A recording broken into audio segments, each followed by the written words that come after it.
നമുക്കൊരു ഫംഗ്ഷൻ കിട്ടിയാൽ ആ ഫംഗ്ഷൻ്റെ ഇൻവേഴ്സ് എങ്ങനെ കണ്ടുപിടിക്കാം ഒന്ന് രണ്ട് പ്രോബ്ലംസ് ഒക്കെ നമ്മൾ ചെയ്തു. അപ്പോൾ ഇവിടെ പറയാൻ ഉദ്ദേശിക്കുന്നത് നമ്മളൊരു ഫംഗ്ഷൻ്റെ ഗ്രാഫും അതിൻ്റെ ഇൻവേഴ്സിൻ്റെ ഗ്രാഫും വരച്ചാൽ അവ തമ്മിൽ എന്താണ് ബന്ധം, അതൊന്ന് ഐഡൻറ്റിഫൈ ചെയ്യാൻ വേണ്ടിയിട്ടാണ് ശ്രമിക്കുന്നത്. അപ്പം അതിനു വേണ്ടിയിട്ട് നമുക്ക് ആദ്യം h of x equal to 4x plus 3 എന്ന ഫംഗ്ഷൻ കൺസിഡർ ചെയ്യാം. അതൊരു ഫംഗ്ഷൻ ആണോ എന്നാണ് ആദ്യത്തെ ചോദ്യം. നമുക്കറിയാം ഇത് പോളിനോമിയൽ ഫംഗ്ഷൻ ആയതുകൊണ്ട് it is always from R to R ആണ്. അതായത് അതിൻ്റെ കോഡൊമെയിനും ഡൊമെയിനും രണ്ടും ആറ് തന്നെയാണ്. ആറിൽ നിന്ന് ആറിലേക്കാണ് ഈ ഫംഗ്ഷൻ. ഇനി ഇത് ഫംഗ്ഷൻ ആണെന്ന് ഒന്നും കൂടെ ഉറപ്പിക്കാൻ നമുക്കൊരു വെർട്ടിക്കൽ ലൈൻ കൺസിഡർ ചെയ്യാം. ഈ വെർട്ടിക്കൽ ലൈനിനെ നമ്മൾ മൂവ് ചെയ്യിച്ചാൽ നമുക്ക് കാണാം എപ്പോഴും ഈ വെർട്ടിക്കൽ ലൈൻ നമ്മുടെ ഗ്രാഫുമായിട്ട് ഒരു പോയിന്റിൽ ടച്ച് ചെയ്യുന്നുണ്ട്. വെർട്ടിക്കൽ ലൈനിൻ്റെ ജനറൽ ഇക്വേഷൻ എന്ന് പറയുന്നത് it is of the form x equal to a. So this is now x equal to -1. -1 x equal to -1 എന്ന പോയിന്റ് നമ്മുടെ ഗ്രാഫുമായിട്ട് മീറ്റ് ചെയ്യുന്നുണ്ട്. അതിൻ്റെ അർത്ഥം -1ന് കറസ്പോണ്ടിങ് ആയിട്ടൊരു പോയിന്റ് ഗ്രാഫിലുണ്ട്. ആൻഡ് അതിൻ്റെ y കോർഡിനേറ്റ് എന്താണോ അതാണ് അതിൻ്റെ ഇമേജ്. അപ്പോൾ അങ്ങനെ നോക്കുകയാണെങ്കിൽ നമ്മൾ ഈ ലൈനിനെ ഏത് പോയിന്റിലേക്ക് മാറ്റിയാലും എ എന്നുള്ള പോയിന്റ് മൂവ് ചെയ്യുന്നത് നിങ്ങൾക്ക് കാണാം. അതിൻ്റെ എക്സും വൈയും മാറിക്കൊണ്ടിരിക്കുകയാണ്. So for each value of X we have A point on the graph and ആ പോയിന്റിൻ്റെ y കോർഡിനേറ്റ് എന്താണോ അതാണ് അതിൻ്റെ ഇമേജ്. അതായത് ഡൊമൈനിലുള്ള ഏതൊരു വാല്യൂ എടുത്താലും അതിനൊരു ഇമേജ് ഉണ്ടെന്ന് മനസ്സിലാവും. അതുകൊണ്ട് അതൊരു ഫംഗ്ഷനാണ്. ഇനി നമുക്ക് അടുത്തത് അത് 1 1 on 2 ആണോ എന്ന് അറിയണം. അതിനൊരു ഹൊറിസോണ്ടൽ ലൈൻ കൺസിഡർ ചെയ്യുക. ഹൊറിസോണ്ടൽ ലൈനിൻ്റെ equation generally y equal to a എന്നുള്ള ഫോമിലാണ്. ഇപ്പോൾ ഈ ലൈനിനെ ഞാൻ മൂവ് ചെയ്യിച്ചാൽ now it is y equal to 0. y equal to 0 എന്ന് പറഞ്ഞാൽ അത് x ആക്സിസ് തന്നെയാണ്.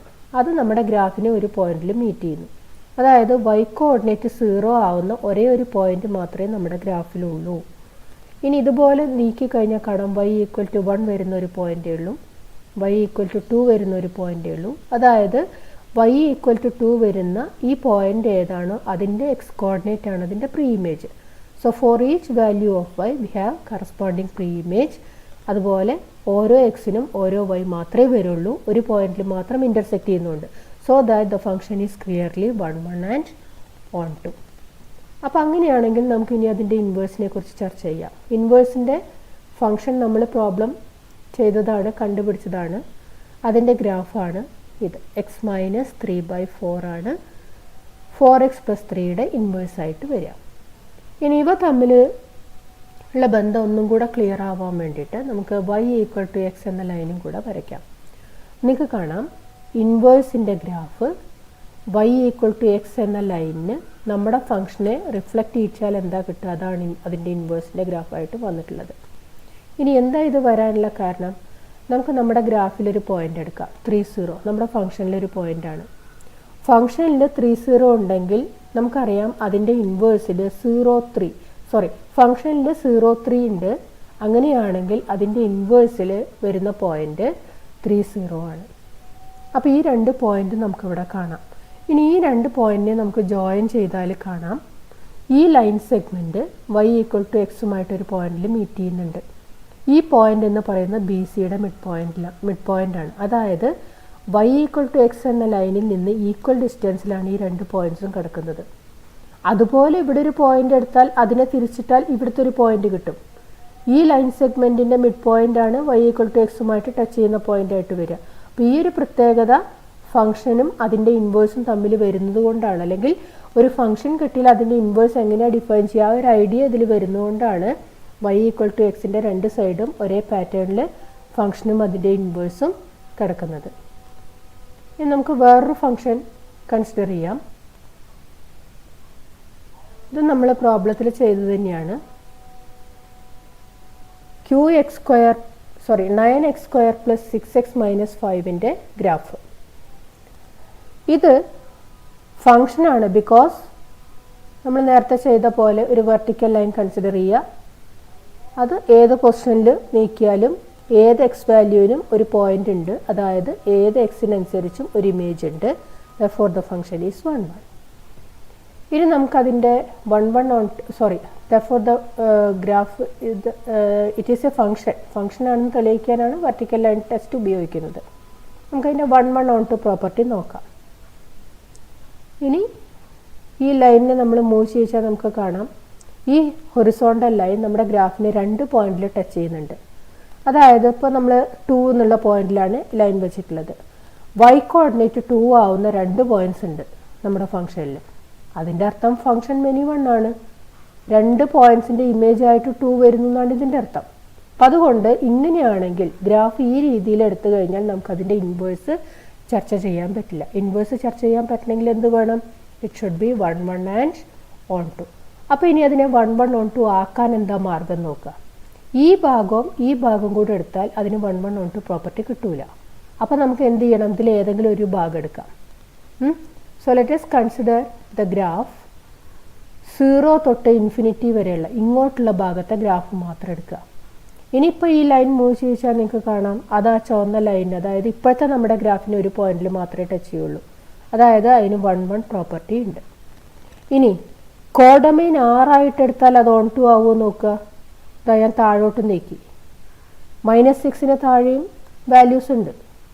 അപ്പോൾ താഴോട്ട് നീക്കി കഴിഞ്ഞാൽ അത് -7 വന്നു കഴിഞ്ഞാൽ നോക്കൂ, ഈ ഹൊറിസോണ്ടൽ ലൈൻ നമ്മുടെ ഗ്രാഫുമായിട്ട് ടച്ച് ചെയ്യുന്നില്ല. ഇപ്പം നമ്മുടെ ഗ്രാഫ് ഇതാണ്, ടച്ച് ചെയ്യുന്നില്ല. അതിൻ്റെ അർത്ഥം എന്താ? കോഡൊമൈൻ -7 ആയിട്ട് എടുത്തു കഴിഞ്ഞാൽ ഓൺ 2 പ്രോപ്പർട്ടി പോവും അല്ലേ? കോഡൊമൈനിൽ -7 എന്നുള്ള വാല്യൂ ഒക്കെ വന്നു കഴിഞ്ഞാൽ അതിൻ്റെ ഓൺ 2 പ്രോപ്പർട്ടി പോവും. അപ്പോൾ കോഡൊമൈൻ എന്താക്കണം ഓൺ 2 പ്രോപ്പർട്ടി ഉണ്ടാവണമെങ്കിൽ? -5 തൊട്ട് മേലോട്ട് മാത്രമേ y വാല്യൂസ് നമുക്ക് വരുന്നുള്ളൂ. So let us restrict the codomain as closed interval -5 infinity.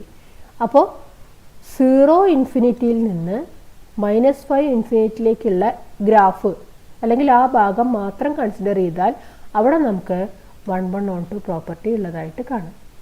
അപ്പോൾ നമുക്കതിൻ്റെ ഇൻവേഴ്സിനെ കുറിച്ച് ചർച്ച ചെയ്യാം. ഞാൻ ആ ഇൻവേഴ്സ് വരയ്ക്കുന്നതിന് മുമ്പ് y = x എന്ന ലൈൻ വരച്ചിട്ടുണ്ട്.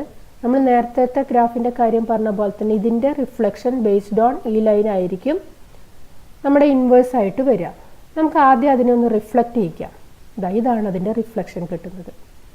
ഇനി ഈ റിഫ്ലക്റ്റ് ചെയ്ത് കിട്ടിയ ഈ ബ്ലൂ കർവ് തന്നെയാണോ ഇൻവേഴ്സ് എന്ന് അറിയാൻ ഇൻവേഴ്സിൻ്റെ ഗ്രാഫും കൂടെ ഞാനതിൽ വരയ്ക്കുകയാണ്. നോക്കൂ, അതെവിടെ പോയി നിന്നു? ആ നേരത്തെ മേലെ പോയി നിന്നു. അപ്പോൾ ഒരു ഫംഗ്ഷൻ കിട്ടിയാൽ y = x എന്ന ലൈനും വരച്ചാൽ നമുക്ക് ഇക്വേഷനൊന്നും അറിയണ്ട, ഈ ലൈൻ നോക്കിയിട്ട് അല്ലെങ്കിൽ ഈ കർവ് നോക്കിയിട്ട് തന്നെ നമുക്കതിൻ്റെ ഇൻവേഴ്സ് കൺസ്ട്രക്ട് ചെയ്യാൻ പറ്റും. ഇനി ഒരു എക്സാമ്പിൾ നമുക്ക് x/x+2 കൺസിഡർ ചെയ്യാം. അത് -1 1 എന്നുള്ള ബ്രാഞ്ചിൽ മാത്രമേ ആ ഫംഗ്ഷൻ നമ്മൾ കൺസിഡർ ചെയ്യുന്നുള്ളൂ. അപ്പോൾ ഇപ്പം തന്നെ ഇൻവേഴ്സ് വരയ്ക്കുകയാണെന്ന് നിങ്ങൾക്ക് പറയാൻ പറ്റും. ഇതിൽ ഇൻവേഴ്സ് എങ്ങനെയാണ് വരിക? ഒരു പോർഷൻ ഇങ്ങനെ വരും, മറ്റേ പോർഷൻ ഇങ്ങനെ മേലോട്ട് വരും. So this is the inverse. ഇനി വേറൊരു എക്സാമ്പിൾ